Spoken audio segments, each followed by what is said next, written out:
Assalamualaikum warahmatullahi wabarakatuh. Waalaikumsalam warahmatullahi wabarakatuh. Apa kabar Pak Baik? Alhamdulillah baik, Bang.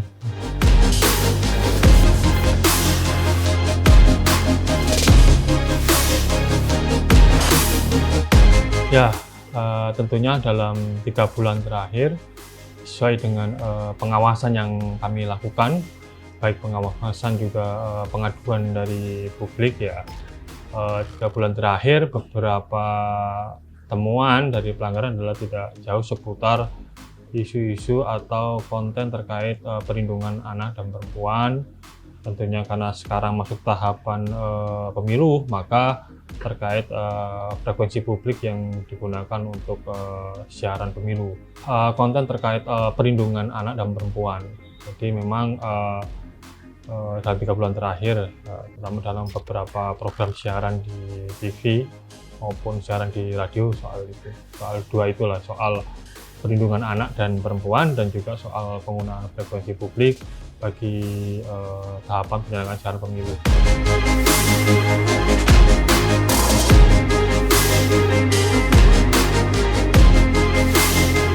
Ya, terkait pemilu, KPI baik TV maupun radio, KPI sendiri memiliki regulasi, yaitu ya KPI dalam melakukan pengawasan tentunya tidak bisa lepas dari Undang-Undang Penyiaran, Undang-Undang 32 tahun 2002, dan kami juga dan turunannya ada peraturan yang kita sebut P3SPS, Pedoman Perilaku Penyiaran dan Standar Program Siaran. Nah, kemarin kita juga November juga melahirkan PKPI nomor 4 tahun 2023 terkait pengawasan pemberitaan, penyiaran, dan iklan kampanye pemilihan umum pada lembaga penyiaran. Itu PKPI nomor 4 tahun 2003 yang kita. Nah, sisi lain, KPI juga tergabung dengan gugus tugas pengawasan pemberitaan penyiaran pemilu bersama KPU, Bawaslu, Dewan Pers. Nah, regulasi-regulasi yang baik dari internal KPI sendiri maupun bersama dengan lembaga lain itu yang kita gunakan dalam melakukan pengawasan dalam tahapan-tahapan pemilu. Yang saat ini sudah berlangsung, terakhir ya SKB bersama antara KPI, KPU, Bawaslu kita gunakan dalam rangka pada masa kampanye.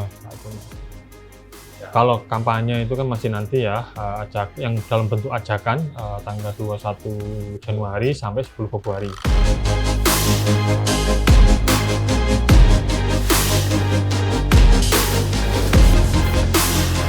Kalau apa yang boleh dan apa tidak boleh, sebenarnya pertanyaan ini pas ditanyakan pada penyelenggara ya kan. Dari penyelenggara pemilu, kami ini kan hanya mengawasi kontennya yang ada di lembaga penyiaran selama bahwa sebelum tanggal 21 Januari sampai 10 Februari itu dalam konteks tidak ada visi misi, lalu nomor urut, gambar peserta pemilu, lalu ajakan visi misi, ya itu akumulatif, tidak bisa berdiri sendiri. Kalau itu berdiri sendiri, maka karena kami juga melakukan terus koordinasi dengan lembaga terkait, terutama yang tergabung di gugus tugas, apa saja yang boleh dan tidak. Dan kalau cuma ada nomor urut ya, maka aman saja bagi lembaga penyiaran untuk menayangkan tayangan iklan sosialisasi.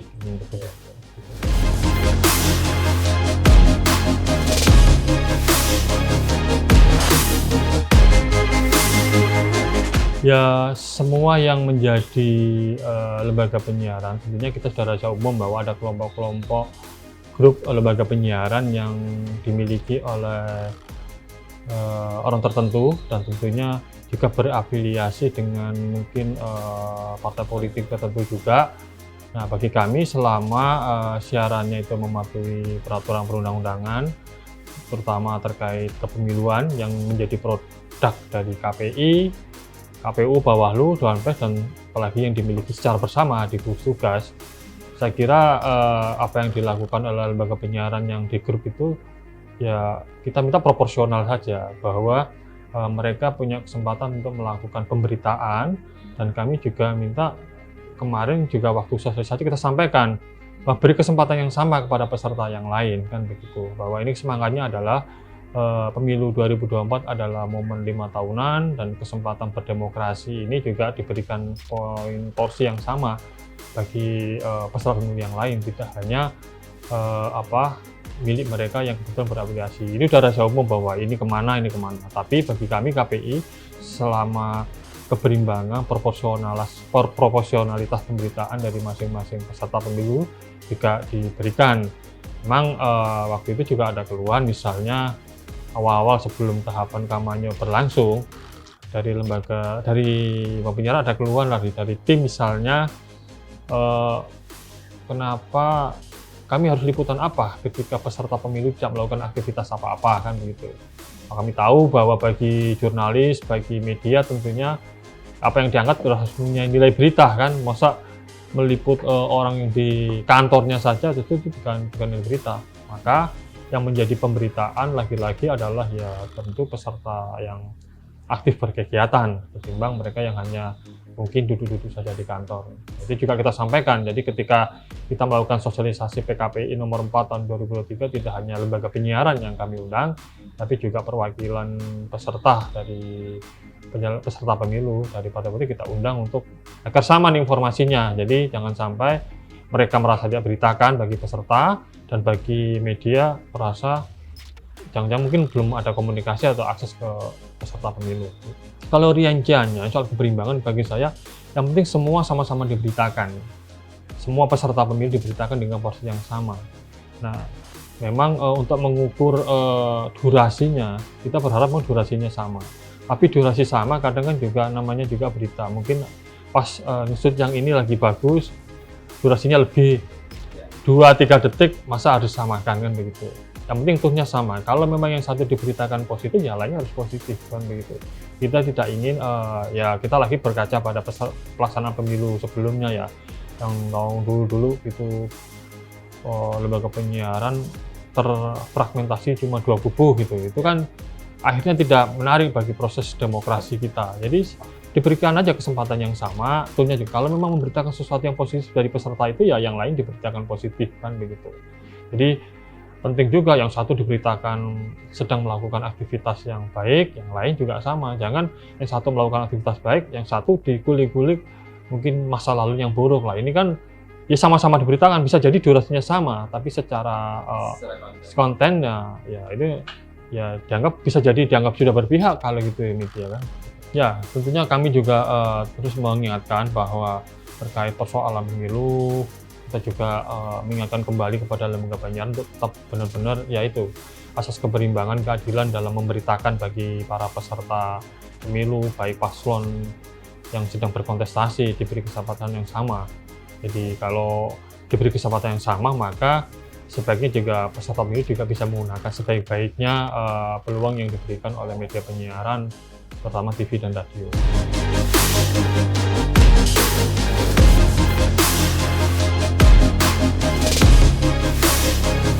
Nah, kalau soal terkait pemanfaatan media bagi pemilik, tentunya kita samalah memberikan treatment kepada lembaga penyiaran. Bagi kami kemarin juga sebelum kita memberikan teguran kepada lembaga penyiaran yang bersangkutan, kami juga melakukan kualifikasi pemanggilan. Jadi ada tahapan-tahapan yang kita lakukan dalam proses. Kita tidak ujuk-ujuk bahwa ketika sudah tayang lalu kita melakukan. Jadi ada proses bahwa kita perlu klarifikasi bagaimana dari meja redaksi dalam konteks program itu. Ternyata setelah kita melakukan klarifikasi tetap dilakukan, maka kita tidak ingin bahwa pemilih media menggunakan kepentingannya dengan luar biasa, apalagi itu dilakukan di daerah, kalaupun itu dianggap dapilnya itu dapil yang bersangkutan. Dia dari mana? Karena kami melihat bahwa kalau di situ disebut ada atribusi yang menyangkut pada sang yang kita berikan teguran, maka ya itu sudah pas sesuai dengan aturan yang kita lakukan. Kalau soal tokoh lain, sejauh ini memang pemantauan kami terus melakukan pemantauan. Kalau mau ditemukan dengan yang sama, maka kita akan memberikan perlakuan yang sama kepada lembaga penyiaran.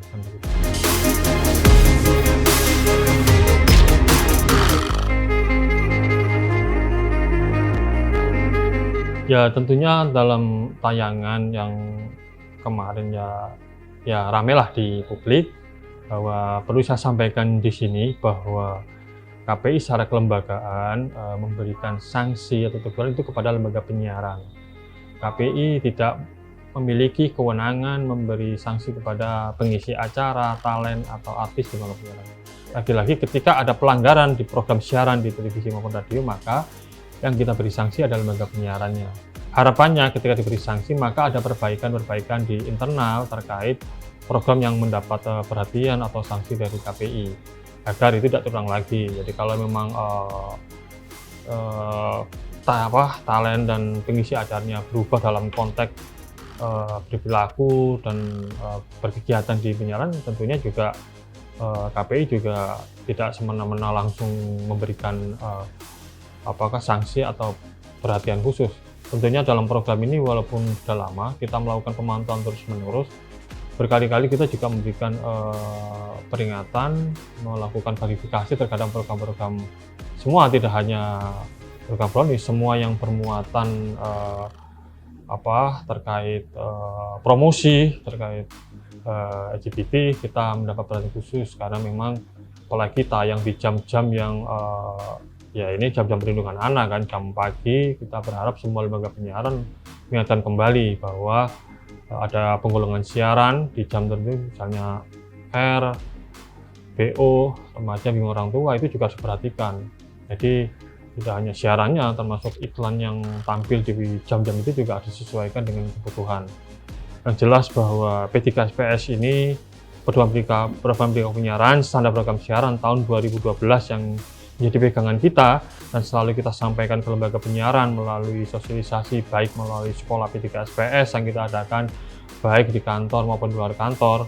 Itu narasi besarnya adalah melindungi anak dan remaja dari pengaruh buruk informasi media, termasuk diantaranya perilaku-perilaku yang tidak pantas di televisi dan radio. Dalam konteks ini yang kemarin itu adalah laki-laki bergaya keperempuanan.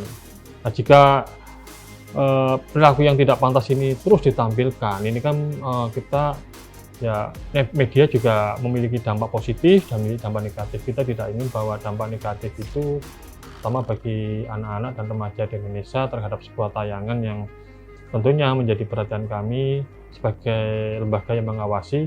Kita juga berharap perlindungan terhadap anak-anak dalam semua konten, tidak hanya kasus ini, semua yang lain juga menjadi perhatian kami. Jadi memang nah terkait isu yang berkembang itu, KPI tahun 2016 sudah membuat surat edaran. Jadi dalam 1 bulan itu kita membuat surat edaran 2 kali, yaitu terkait muatan promosi LGBT. Jadi surat edaran KPI nomor 194/K/KPI/02/2016 dan surat edaran KPI nomor 203/KPI/02/2016 ini terkait promosi LGBT di lembaga penyiaran baik TV maupun radio. Kita lagi-lagi selalu mengingatkan lembaga penyiaran itu sangat berhati-hati dalam konteks menyiarkan program seperti ini, karena kita kan sama-sama lah bahwa kita menjaga bagaimana semangat media sebagai sarana edukasi, informasi maupun sebagai sarana promosi kebudayaan juga benar sesuai dengan regulasi maupun ya norma-norma yang berlaku di negara kita kan.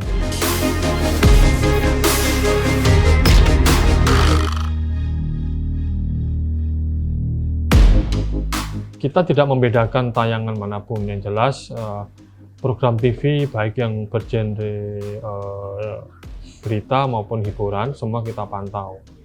Kan bisa jadi tampilan itu tidak hanya kalau yang kemarin ini kan di program hiburan ya, bisa jadi juga tampil di pemberitaan di program berita, sangat mungkin. Jadi kita tidak pilah-pilah terkait programnya, tapi semua kita awasi. Yang menjadi pengawasan wilayah KPI kita awasi apapun programnya. Jadi sampai jauh ini baru yang dalam 3 bulan ini yang ditemukan ya yang baru.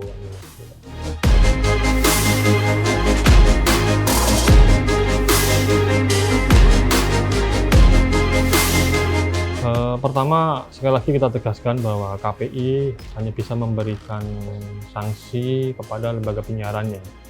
Bahwa persoalan pengisi acara dari program tersebut mengundurkan diri atau apa, mungkin itu kan urusan yang bersangkutan dengan pihak televisi.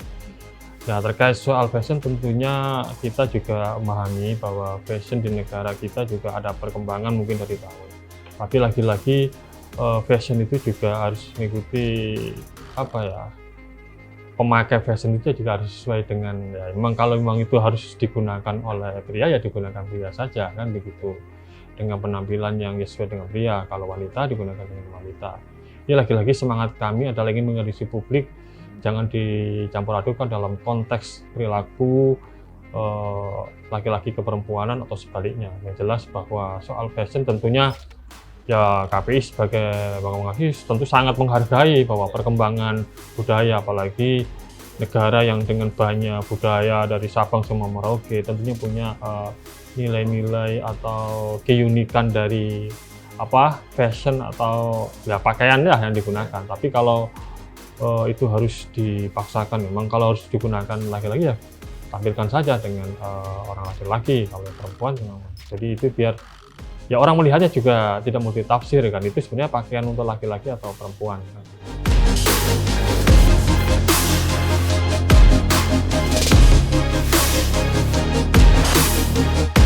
KPI ini adalah perwakilan publik di bidang penyiaran. Dan positioning KPI dengan lembaga penyiaran tidak sedang berhadapan-hadapan. Ya, justru malah KPI juga diminta untuk melakukan kerjasama dengan pihak lain dalam konteks edukasi publik, salah satunya dengan lembaga penyiaran, dalam rangka menjamin publik mendapatkan informasi yang baik, layak, serta membangun iklim usaha yang sehat di lingkungan industri penyiaran. Jadi tidak pernah ada tekanan atau apapun terhadap KPI sejauh pertama saya dengan tim kami yang saat ini periode ini dalam membawa pimpinan lembaga ini tidak ada. Jadi justru kami kalaupun ada kebijakan apapun, regulasi baru, kita selalu sosialisasikan kepada mereka. Dan bahkan kalau ada regulasi apapun, karena setiap regulasi yang dilahirkan di KPI harus melakukan koordinasi dengan insan penyiaran. Nah, salah satunya adalah lembaga penyiaran, maka kita konsultasikan, kita diskusikan, kita sampaikan bahwa ada regulasi ini dan apa saja yang kira-kira dalam rangka untuk ikut menumbuhkan juga industri penyiaran yang dalam hari ini sekarang semua menyatakan sedang tidak baik-baik saja. Dan KPI juga ikut harus tata niaga konten di lembaga penyiaran juga harus ditata dengan sebaik mungkin, sehingga lembaga penyiaran yang menurut hampir semua lembaga penyiaran ketika bertemu berkali-kali tidak baik-baik saja, ya ayo kita cari bersama solusinya bagaimana lembaga penyiaran bisa tumbuh kembali. Karena sekarang pasca pandemi COVID-19 ini merangkak ke atas dan tentunya harus sama-sama. Tapi bagi kami KPI, apapun itu diskusi kami dengan harus benar-benar ya tetap mentaati regulasi yang ada. Karena regulasi itu ya dalam pembuatannya juga kita tidak berdiri sendiri. Ada diskusi dengan berbagai pihak, salah satunya dengan lembaga penyiaran sendiri sebagai objek yang menjadi pengawasan KPI.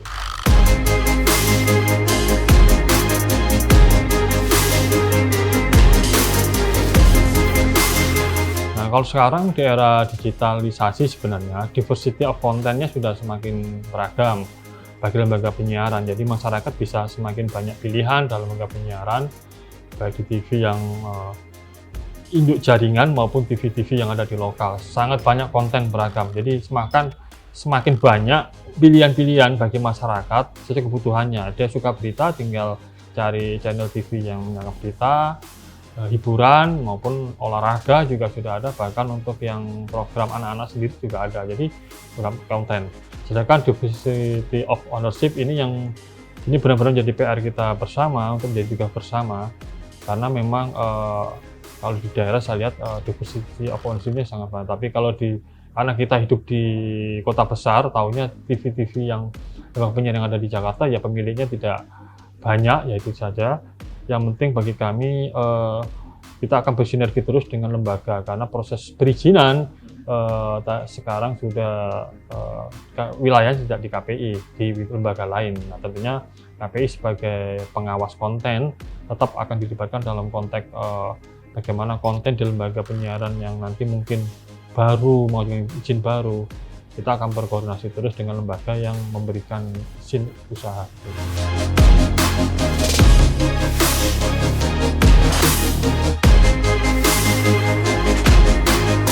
Kalau soal persaingan antara lembaga penyiaran, baik TV maupun radio, memang sejauh ini kita kecuali mereka melaporkan dari masing-masing TV ke kita kondisinya.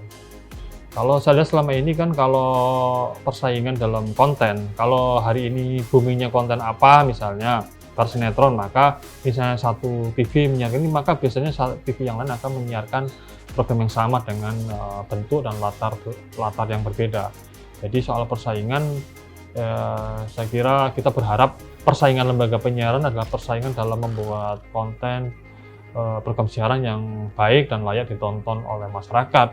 Dan tentunya pembuatan konten itu disesuaikan juga tayangnya di lembaga penyiaran. Kalau memang ya jam tayangnya untuk anak-anak remaja ya disesuaikan dengan kontennya, karena di P3SPS kita bicara begitu. Begitu juga nanti kalau tayangannya layaknya di malam hari, ya tayangan di malam hari.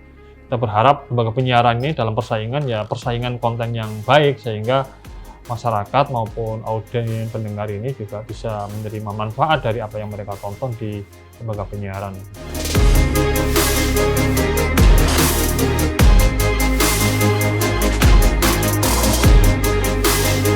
Ya sebenarnya revisi undang-undang penyiaran ini sudah sangat lama ya, dan diharapkan oleh banyak pihak, baik dari masyarakat, dari kalangan akademisi, karena sudah berusia lebih dari 20 tahun, perkembangan teknologi juga sudah maju, ada platform media baru juga, tapi undang-undang penyiaran masih yang lama, sehingga banyak juga terutama terkait kecepatan teknologi tidak juga diimbangi dengan kecepatan regulasi.